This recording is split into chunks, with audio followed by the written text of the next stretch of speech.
Prime time local news, serving the Lakeland and Midwest regions. Good evening and thank you for joining us. As Saskatchewan looks to move into Phase 4 of its reopen plan, Lloydminster is preparing to do the same. Eric Bay has more from City Council. The fourth phase of the Reopen Saskatchewan plan will begin on Monday, June 22nd, with the City of Lloydminster announcing their plans later in the week. Mayor Gerald Albers has been impressed so far with Lloydminster residents' respect for social distancing in the city. People have been abiding by social distancing in the city and working with hand sanitizers. I see various people throughout the city at various places wearing masks, trying to protect themselves and others. We've been fortunate, so we'll just wait patiently for the government to roll out the next phase and try to accommodate as best as we can to get the city there, because it's really a question, because we don't know when the next phase is coming, and using 4.1.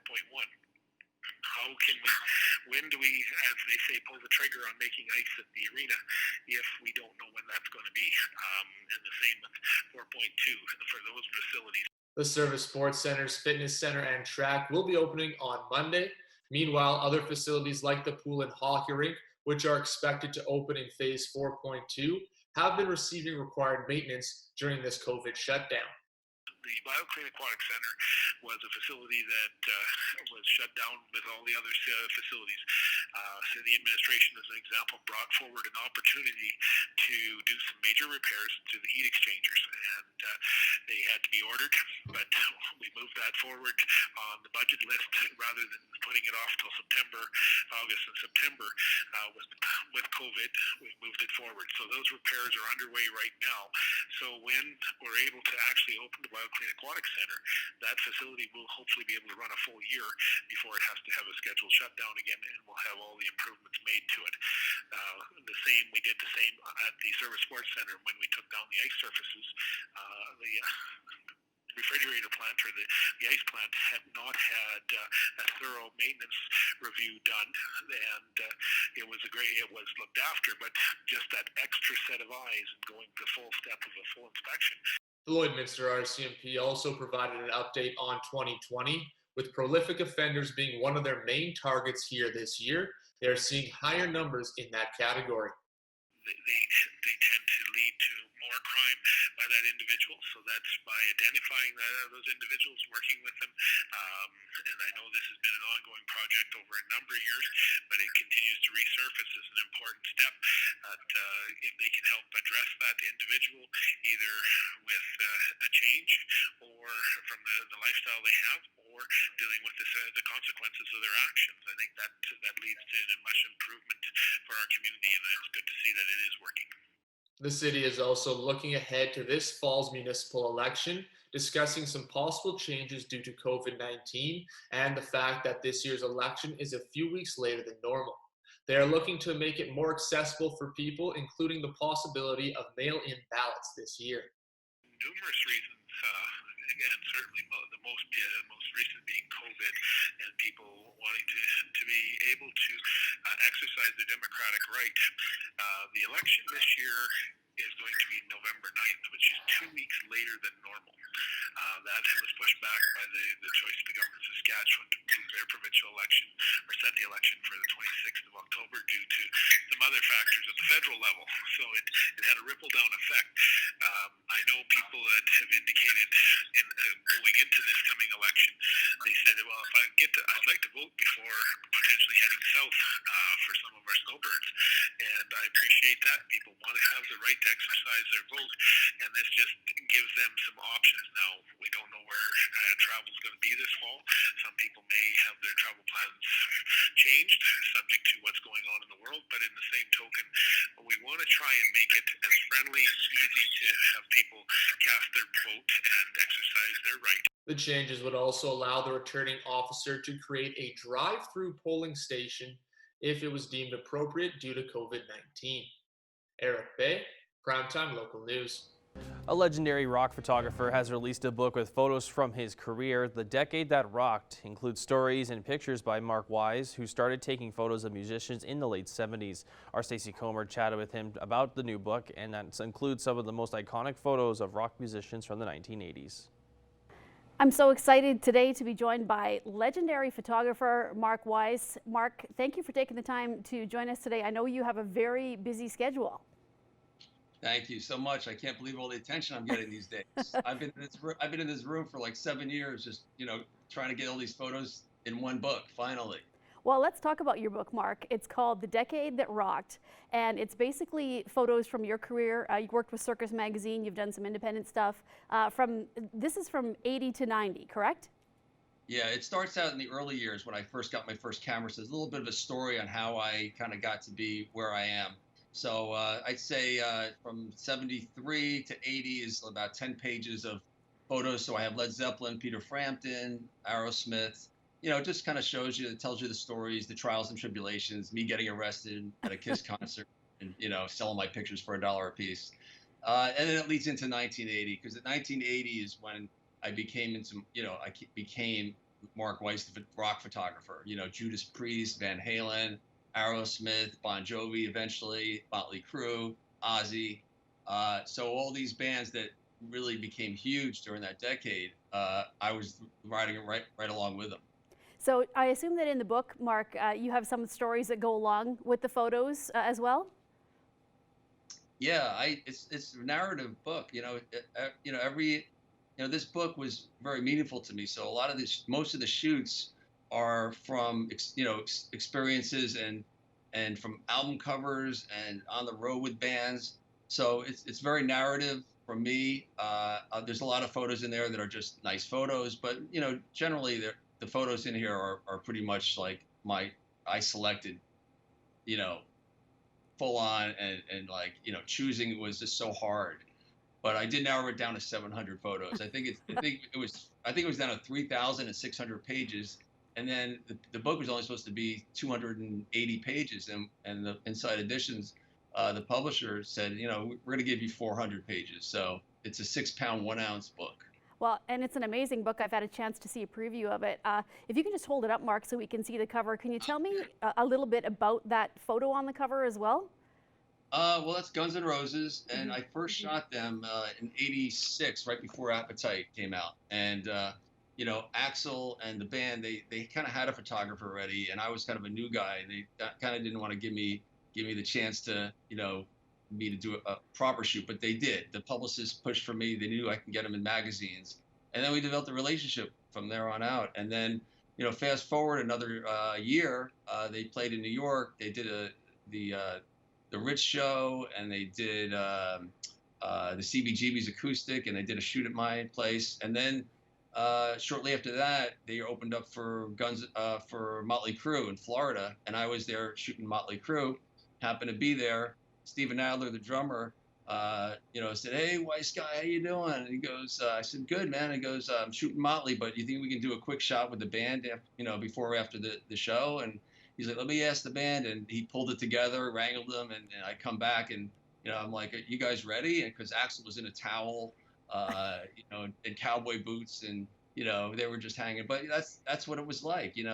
These grab 5-minute photo shoots before or after. I mean, I got so many of them. A lot of my photo shoots are 22-hour shoots, like the Stay Hungry album cover with Twisted Sister. Right. Well, and I know I saw a video with Sebastian Bach from Skid Row, and he was doing an unboxing of your book that you sent him, and he said that basically you're kind of responsible for getting him hooked up with Skid Row. Yeah, I shot him in a band called Madam X. I shot the band Madam X before Sebastian was in the band, and then they contacted me. They said, "We have a new singer. We want you to come in and take some pictures." I met them, got a good relationship going, and then a few months later, I was getting married, and I told my secretary to invite that band. They're probably not going to come, but just invite them. And they got in a car, broken down car, and they stayed a few days. We got to know each other. We hung out at the Molly Pitcher in Red Bank. And then at the end of the night, Sebastian went up and jammed with Kevin Dubrow from Quiet Riot and Zakk Wylde, who's just got into Ozzy Osbourne's band, who I was responsible for introducing him to as well. So it was really like, it was like it was an amazing time at the end of the concert, at the end of the wedding, to have these two young guys, soon to become like superstars. Well, and I assume, Mark, that you have stayed friends with these people and kind of seen the evolution of the bands and of their music over the years. How are things different now compared to when, you know, obviously the 80s was all about excess and things have kind of are a little bit more politically correct now? Are you still, you know, really heavily involved in shooting some of the new bands as well? Or are you kind of sticking with some of the older ones that you have relationships with? Well, you know, when I first shoot a band, it's like I'm in it for life with them. You know, whether they play, you know, clubs, they get into arenas, stadiums, and they go down to clubs again. It's like, you know, whenever I always look forward to a new shoot because it's like 4 or 5 new friends plus their entourage, their managers. So, you know, I have so many friends from the 80s, and then just to watch them, you know, start in the clubs and they go into the theaters and arenas. And then, you know, in the 90s, things got a little rough for them, but I stuck with them when they needed to shoot. I wouldn't charge them as much. And then things kind of turned around, and like things do turn around. So, you know, I was always there for them, and, you know, they were there for me. It's kind of like it works hand in hand. Well, and I see in the book too, you have some of the album covers that you've shot, Mark. Is there a way for you to choose one that really means a lot to you, or are they all kind of like your children? You know, they're just, it's something where you can't really choose? Well, they're all my children, but there's always a favorite, you know? And it has to be the Dee Snider Stay Hungry because it was my first album cover, and these guys gave me a chance. I didn't do album covers before that. I did covers for magazines of Ozzy, Richie Blackmore, and, you know, Pat Benatar, but never a conceptual album cover. And for me as a photographer, you know, being a kid, picking up that 12-inch, reading the liner notes, who did the photographs, that was always a thrill. And I always thought back then, like, what a thrill it would be for, you know, have that picture on an album cover and then just to last for decades. Because magazines, they only last for a month, you know, and after a month they go off the stands and people forget about them. Album covers, they just stay around, and look where we are today. You go on the radio stations, you know, Sirius or online at the websites, and that one image that depict those songs that the band chose for that album at a specific time ends up being my photo in a lot of the cases, like Bon Jovi, Slippery When Wet, Dokken, Cinderella, Anthrax, a lot of you know, bands that sold millions of records that had made careers out of them. So I was, you know, album covers, and that Stay Hungry one definitely did it because it opened up the doors. And me and Dee went to the PMRC hearings together. I art directed the next one come out and play. So that one was a game changer for me. Well, Mark, congratulations on this book. It's fabulous. I've actually waiting for my copy to arrive. I've ordered it so I can relive my youth, I guess, too. So congratulations. And if anybody wants to order this, what's the best way to do it? Well, you can go to, I have a site called thedecadethatrocked.com, and I have little bundles. You can get photos, T-shirts. I can personalize one, but you can go to Amazon, and, you know, it's a little bit less, but you can go to Amazon and do that. I have postcards and things. So, you know, thedecadethatrocked.com, and I also have interviews and videos of people talking about me and the time. So it's kind of a feel-good site. You know, it's fun. All right, Mark. Well, thanks so much again for chatting with us today. Again, an amazing book, The Decade That Rocked, and we are really looking forward to you know, getting our copy here so we can have a look at some of these. And like I said, I'm sure it's a good memory for everybody who grew up in that time watching these bands. And like you said, when cover art meant so much too, and photos, it's just an amazing thing to see all of your work. So thank you once again for speaking with us today. Thank you, and you know, good luck to all you budding photographers out there. Don't give up. If you have the passion to be a photographer, be it. Don't worry about the money. All right, thanks so much, Mark. Furniture set and design supplied by Furniture Gallery and Furniture House, downtown Lloydminster. I'm joined today with Janice Aki. She is the Dean of Human Services at Lakeland College. Thanks for taking some time to talk with me today. Thank you. Pleasure to be here. So today we're talking about an interesting partnership that happened between Lakeland and Portage College. Can you just talk a little bit about it? Sure. So in the spring, I guess in March, when the announcement was made that all post-secondary institutions were shutting down amid the COVID-19 pandemic, we, Lakeland, had plenty of students in our early learning and childcare program who were about to head out on practicum. And those practicum placements were unable to take place due to the pandemic.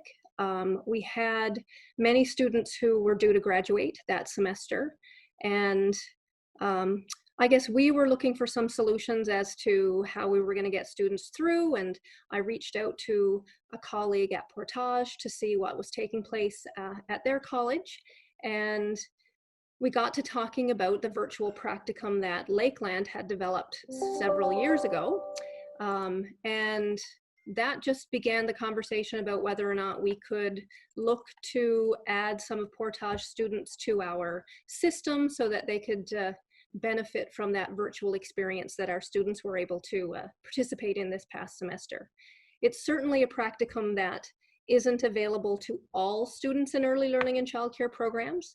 It has been something that was developed back in 2014 for our online students only, and to give them a virtual experience at managing their own daycare environment.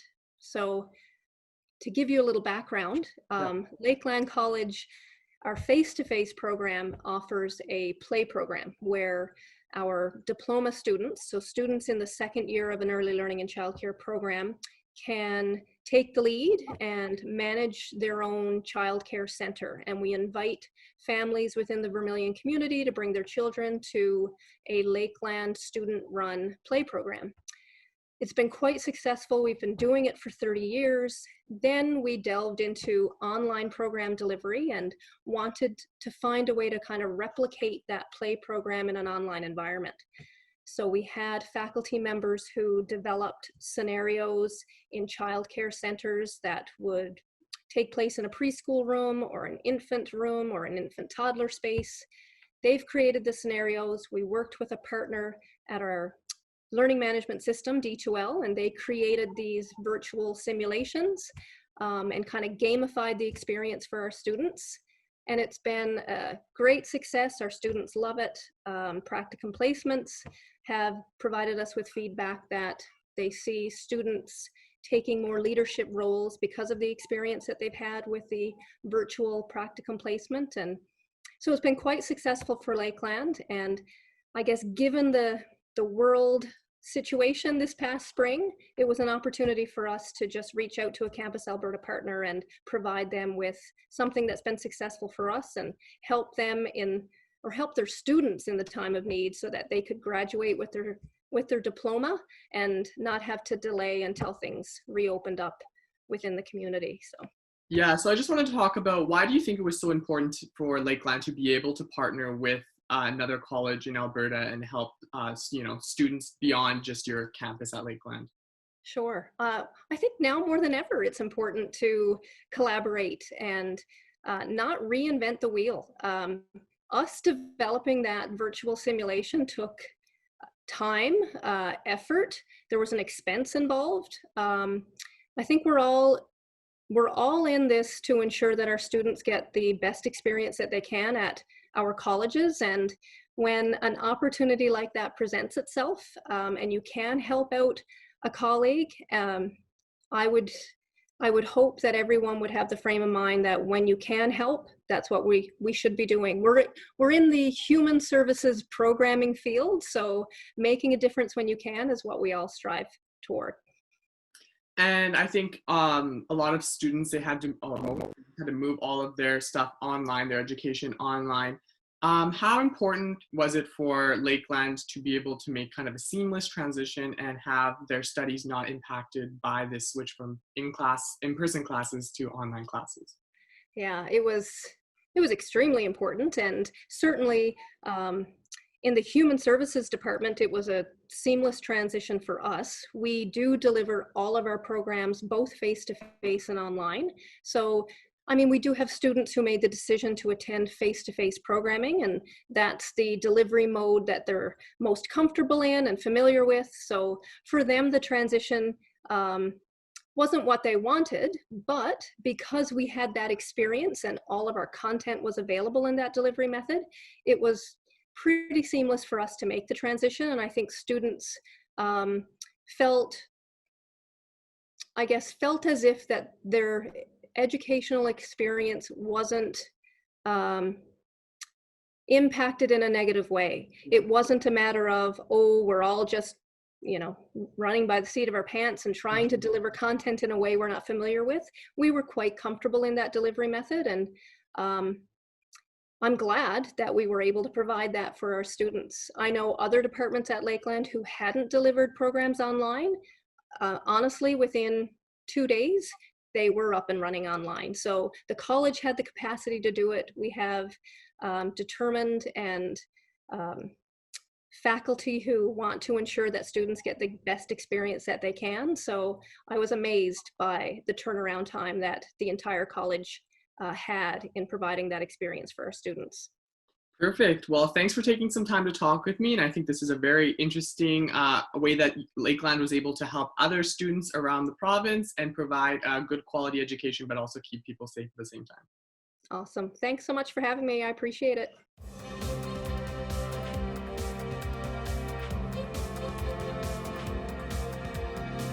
Joining me today is the former CCAA president, Al Rogan. Al, thanks for taking this time. Thanks for having me. Appreciate being here virtually. Now, your time as the president is up. Why now? Why have you decided to make this year the year that I guess you're done as the president? Yeah, the president terms run 2 years. So as all of our executive positions on the CCAA. So this past year is my second year as a president. We have a lot of really young, up-and-coming leaders in the CCAA around the table that, it's just time for me to, I think, to step down and let somebody younger, a little more energy take over. We, the young fella, Vince Amato, from our Quebec conference is going to do a really good job leading the CCAA in the role of president. And I'm going to stick around for another year just to sort of help with that transition piece. Now, you've spent a number of years on the board and 2 years as the president. Is there one thing that sticks out in your mind as, I guess, your most memorable thing you've done as the president or on the board? Yeah, there's probably a couple pieces that kind of stick out in my memory as some unique things I was able to be involved in. One was, for the first time ever, the CCAA is welcoming a new conference. So the Manitoba Conference is going to be part of the CCAA. It's going to that probationary period right now. So, if everything works out, there'll be the sixth conference with the CCAA. And that's something that's been a really neat, unique experience that I've been involved in. And then the other part too that was pretty great to be involved in was we set a new strategic plan for the next 4 years for the CCAA. So, a lot of work's gone into that. Our office staff has been invaluable in that, along with some other board members. But that was a great experience to be involved in, sort of setting the direction for the next 4 years for the National Association. Now, Al, am I correct when I say you are now moving to go as the vice president of governance with the CCAA?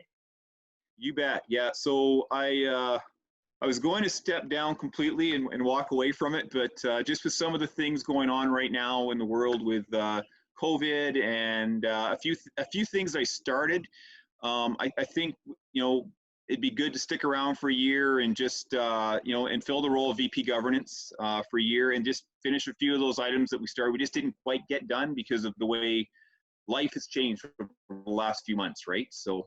Yeah, so it'll be a 1-year term. It's been an appointment, and I'm looking forward to doing that. Now, what kind of changes are you going to see from moving as president to just moving to this role here? Well, governance is almost the second behind the president here, and the gentleman that's taking over as president, he was actually filling the VP governance role, so we're kind of flipping positions. Those two positions work very closely when it comes to sort of some of the higher level pieces and working with our office staff. So there'll be a little bit of transition. Probably won't be the face of the CCAA as much, whereas the president, you're kind of that face of the CCAA, doing more behind the scenes work. But a lot of the work that I was doing before I'll still be working on those initiatives, like the implementation of a strategic plan. Still working on the Manitoba application process, and then doing work around what the CCAA is going to look like in our new environment we're sitting in right now with COVID and everything going on with that. So, Now, Al, taking a step back from the CCAA and just looking at Lakeland, as the athletic director, are you excited to really, I guess, get back in there, especially after this break, and be in there full force? Yeah, there's always lots of work to be done. So, my goal was when I was going to step back a little bit from the CCAA is to, focus more energy on athletics at Lakeland. And even with this year, it's going to be a different year, how we're going to be able to offer sport. So, just with everything we're starting to hear.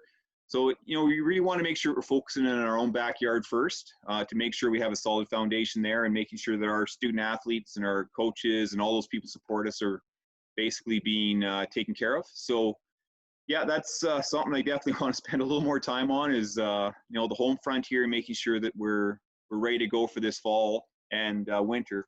Whatever that may look like. Well, Al, I appreciate you taking this time, and best of luck with Lakeland and being the athletic director there.